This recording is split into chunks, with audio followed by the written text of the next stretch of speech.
ஆண்டவரும் இரட்சகருமாகிய இயேசு கிறிஸ்துவின் இனிய நாமத்தில் உங்களை யாவருக்கும் அன்பின் வாழ்த்துக்களை தெரிவித்துக் கொள்கிறேன். அருமையான தேவ பிள்ளைகளே, புதிய நாள், புதிய நம்பிக்கை, new day new hope daily devotion மூலமாய் இந்த பரிசுத்தமான ஓய்வு நாளில் சந்திப்பதில் உங்களை மிகுந்த மகிழ்ச்சி அடைகிறேன். அல்லேலூயா.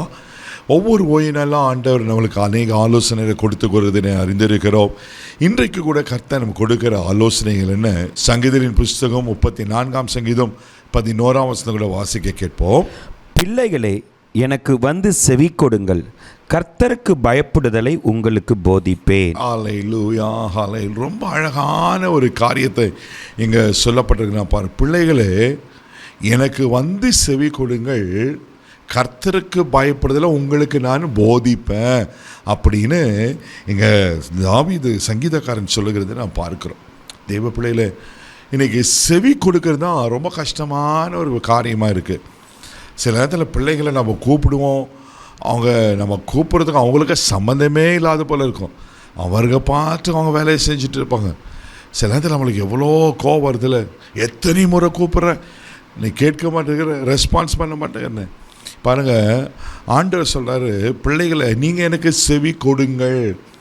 நம்ம கர்த்தருக்கு செவி கொடுத்துட்டோன்னு வச்சுங்களேன், அவர் நம்மளை அற்புதமாய் நம்மளை நடத்துவார். பிரச்சனை என்னென்னா, நம்ம கர்த்தருக்கு செவி கொடுக்காதனால தான்.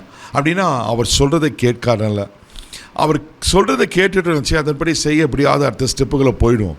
நம்ம சொல்கிறதையே கேட்கறது இல்லையே. ஹல்லேலூயா. தெய்வ பிள்ளைகளை, இன்றைக்கி நிறைய பேர் இன்றைக்கி ஆவிக்குரிய வாழ்க்கையில் இப்படி தான் காணப்படுது. நான் பார்க்குறோம். எனக்கு செவி கொடுங்கள், அதோடு மாத்திரம் விட்டுறாமல் சொல்கிறாரு, நான் உங்களுக்கு கர்த்தருக்கு பயப்படுதலை சொல்லி கொடுப்பேன். ஹல்லேலூயா. ரொம்ப அழகாக இருக்குது பாருங்கள்.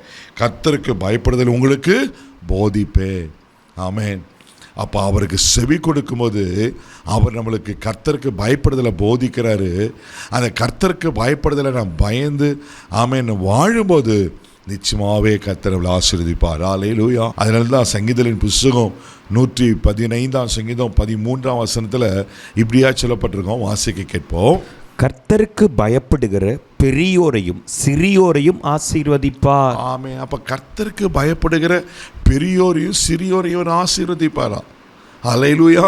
அதில் தான் சங்கீதம் 49:2 கூட என்ன சொல்கிறாருனாக்கா, பெரியோர் சிறியோர் எல்லாரும் எனக்கு செவி கொடுங்கள் அழகாக சொல்லுவார். வாசிக்க கேட்போம். பூமியின் குடிகளே, சிறியோரும் பெரியோரும் ஐஸ்வர்யவான்களும் எளியோரும் ஆகிய நீங்கள் எல்லாரும் ஏகமாய் செவி கொடுங்கள். ஆமென். பாருங்க, கர்த்தருக்கு பயப்படுதல் அவர் நமக்கு போதிக்கும் போது கர்த்தருக்கு பயப்படுகிற பெரியோர் சிறியோர் ஆசீர்வதிக்கிறாரு. அதனால தான் இங்கே செவி கொடுக்கறது யாருக்கு செவி கொடுக்கணுமா?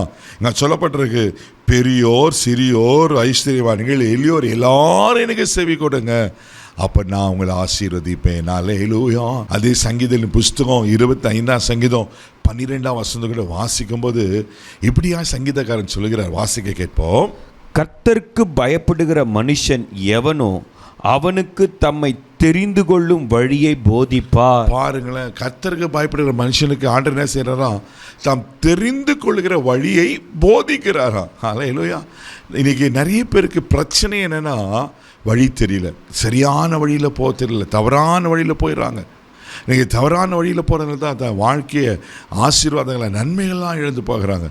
அப்போ தெய்வ பிள்ளைகளை நம்ம கர்த்தருக்கு பயப்படணும்னா அவருக்கு செவி கொடுக்கணும். ஹல்லேலூயா. சங்கீதத்தின் புஸ்தகம் 103ஆம் சங்கீதம் 11ஆவது வசனம் கூட இப்படியா சொல்லப்பட்டிருக்கு. வாசிக்க கேட்போம்.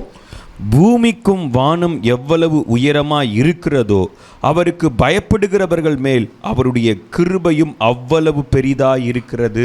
ஆமென். அவருக்கு பயந்தீங்கன்னா அவர் கிருபை உங்கள் மேலே ஏற ஆளுமாக இருக்கும். அந்த கிருபை இருந்துச்சுன்னா போதும், தேவ பிள்ளைகளை நீங்கள் சக்ஸஸ்ஃபுல் லைஃப்பை வாழ முடியும். அப்போ தேவனுக்கு செவி கொடுத்து அவருக்கு நாம் பயந்து வாழும்போது நிச்சயமாக கர்த்தர் ஆசீர்வதிப்பார். கண்களை மூடி நம்ம செபிக்கலாம். தகப்பனே, உமக்கு நன்றி சொல்லி துதிக்கிறோம், ஸ்தோத்திரப்பா. எனக்கு வந்து செவி கொடுங்கள் என்று அப்பா எங்களை அழைக்கிறீர் ஆண்டவரே. உமக்கு நாங்கள் செவி கொடுக்க ஆண்டவரே உமக்கு நன்றி அப்பா. உமக்கு பயப்படுதலை நாங்கள் கற்றுக்கொள்ள எங்களுக்கு உதவி செய்யும்படியாக செபிக்கிறோம். இந்த நாள் முழுவதும் கரம் பிடித்து நடத்தும் தெய்வீக பாதுகாப்பாக ஒப்பு கொடுக்கிற எல்லா தீங்குக்கு விலைக்கு காத்திரும் பொறுப்பெடுத்துகளும் ஆசீர்வதியும் மகிமை மக்கள் செலுத்துகிற இயேசுவின் மூலம் ஜெபம் கேளும் பிதாவே. ஆமென். ஆமென். கர்த்தருக்கு செவி கொடுங்க, அவர் உங்களை நிச்சயமாக ஆசீர்வதிப்பார். God bless you.